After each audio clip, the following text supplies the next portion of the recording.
people stop to think about how they learned to speak, as it happened well before our first known memory. As far as many of us can remember, we've always been able to use language to express ourselves. However, when it comes to learning another language, it's important to discover exactly how a language is learned. To demonstrate this point, I will be teaching Spanish using two different methods, both of which fall under the social constructivist theory of learning. I used two different fourth grade classes to teach the words ronca and está cansado. Ronca means he or she snores, while está cansado means he or she is tired. In the first class, I taught by using my usual method of TPRS, or Teaching Proficiency Through Reading and Storytelling. I modeled the pronunciation of the two words and the actions that we would all make when referring to them. For ronca, we all snored really loud.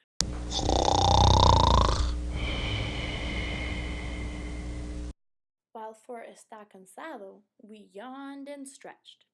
The students observed me and repeated the words and the actions that I did. They acted out scenes in which they would be tired, such as running, then they slept and began to snore on my command.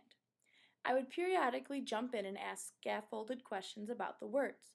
For example, after a student snored, I would ask the class if that student had snored or eaten.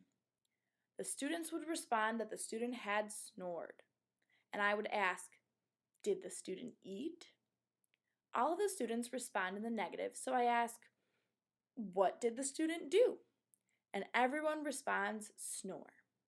This last type of open-ended question is the most difficult for students because they have to produce the word on their own.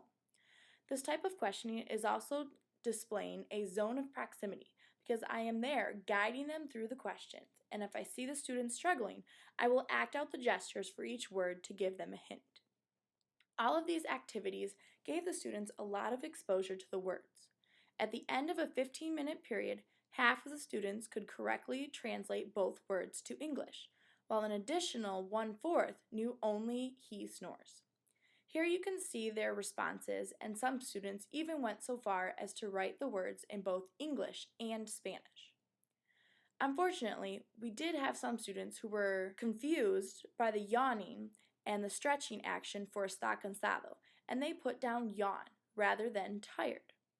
And as to be expected, there were a few students who didn't know any of the words because they weren't paying attention or they simply take longer to process and need more time with the words. The second time around, a different fourth grade class learned the exact same words, but learned everything on the computer. I made an interactive PowerPoint presentation in kiosk mode where the students could choose which word they wanted to learn first. Está cansado. Ronca. For ronca, they could click on the picture of a girl sleeping and a snoring sound would begin. For está cansado, the students could make an animation run faster or slower until he was tired. In both cases, the students could hear the word when they clicked on it or scrolled over it. They were instructed to complete the activities and listen to the word until they felt they knew it. The same number of students knew the word ronca as the first class, but only 8 knew está cansado, rather than 11 as in the first class. There were also more students who were confused in this round and put down faster for está cansado, which is even further from the true meaning than yawn. In the first round, students were able to interact with the words and use them in context, whereas the second, all the students simply listened to the words. I was hoping students would practice saying the words, but I didn't hear a single student repeat the words.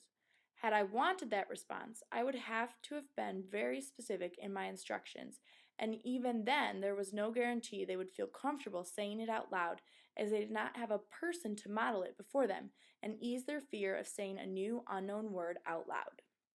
In both cases, the words were modeled with the opportunity for the students to mimic the words. I found that the students were more likely to copy a human than a machine.